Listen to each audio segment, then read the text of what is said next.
What's good, everybody? It's your boy Unique from 99 Doors Entertainment, and I keep getting asked repeatedly to do tutorials about Studio One, how to get Studio One, how to use Studio One, and my techniques and how I use Studio One. So today I'm gonna start that video series, starting off with what is Studio One and how to go about getting it and which version may be best for you. So let's go ahead, jump into the video, and let's talk about it. Let's start off with what is Studio One.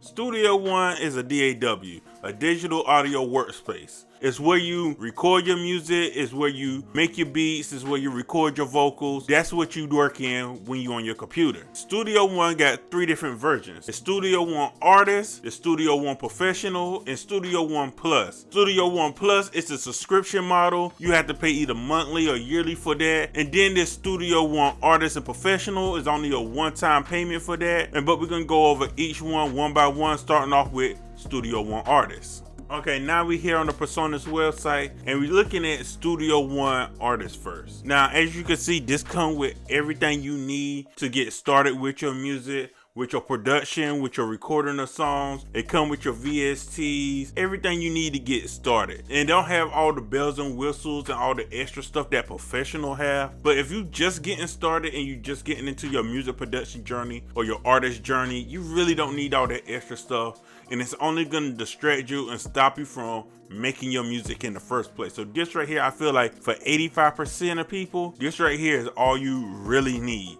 Now, one thing I will recommend, this do come with only a trial of Melodyne. If you're gonna stick with this full time, I would say go ahead and buy Melodyne and any other third-party plugins that you like to use. Me, I like to use IZotope plugins, and I also use a lot of Native Instruments, VSTs, and those are my go-to drivers when it comes to using Studio One. Even when I'm in Logic, those is my go-to drivers. If you're gonna use this full time, I would suggest go ahead, get Melodyne at the bare minimal, especially if you're a singer. That's why you can tune up your vocals. Go ahead, get Melodyne, and then other than that, you really don't need any plugins until you're ready to invest into your third-party software to really take your career to the next level. That Studio One Artist is $100 for that. And later on in this video, I'm gonna tell you how I got into Studio One, and I actually came in through the Artist, but there is another way of getting Studio One Artist than just buying it straight out, and I'm gonna talk about that a little later. Now on to Studio One Professional. And as you see, the list got a lot bigger.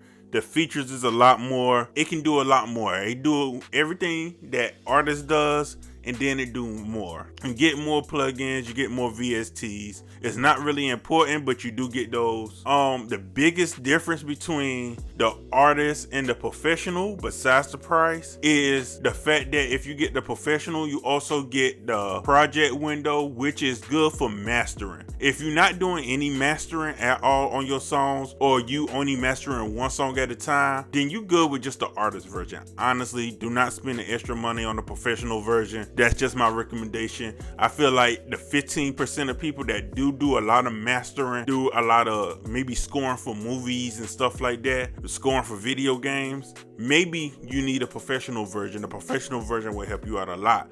But if you in your room recording your songs and you're not recording a whole album all at once, and you're not mastering a whole album all at once, then you can do each song one by one in the Artist version in the song section of it.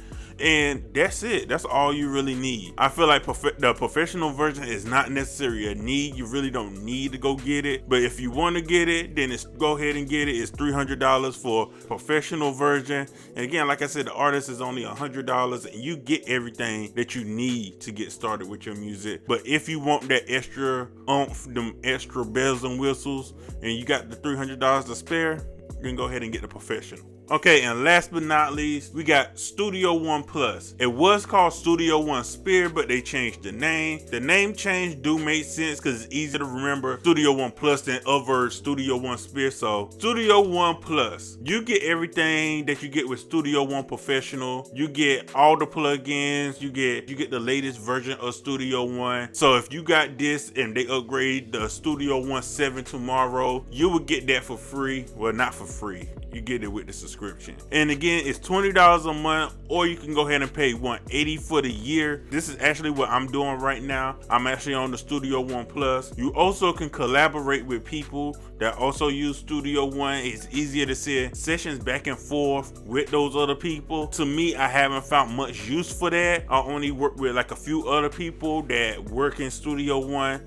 and it was just easier for us to send the stems back and forth through email and not send the whole session through their website. So it wasn't that big of a deal. But if you want to go through the subscription route, if you making the extra money to justify spending that money every month, go ahead and get it. It's great, it's worth the money, definitely. But I'm gonna talk to y'all now about the best way to get into Studio One, especially if you're new to production and you don't have a DAW already. The best way to get into Studio One, and the way that I actually got into Studio One, is through this right here. As you can see, this is PreSonus interface. PreSonus make more than just Studio One. They got monitors, they got microphones, they got interfaces. They have a lot of products that they make. And a lot of the times when they selling their product, you can get Studio One also. If you look right here, if you buy this interface right now, you also get Studio One Artist. And like I said, I feel like 85% of people can live with just Studio One Artist. They don't need a professional. You don't need to sign up for Studio One Plus. They are a great bonus if you do get both of those, but they not necessarily needed. So if you get this interface, and as you can see, the price of this interface is only $130 before taxes. So if you get this interface, you already getting an interface and you getting a DAW to go along with it. Studio One work great with both Windows and Apple computers, so no matter what you have, you can work with it on it. It's very customizable. You can change a lot of things in Studio One. I got custom key commands when I'm in Studio One. I also changed the layout a little bit in Studio One, and they quickly getting updates, and they making it better every time that they do update. So if you're looking for a DAW to jump into and really learn, really focus on, I would suggest Studio One, especially Studio One Artist. If you're going to go get the interface or any other hardware that they got, I would definitely suggest you just to try it if you get anything. And that's it for this video. Like I said, I'm continue doing these tutorial videos. I want to hear what y'all want to see from me. What type of tutorial y'all want to see from me. In the next video, I'm gonna go over into how to start in Studio One. And if you like videos like this from me, hit that like and that subscribe button. It really help the channel out.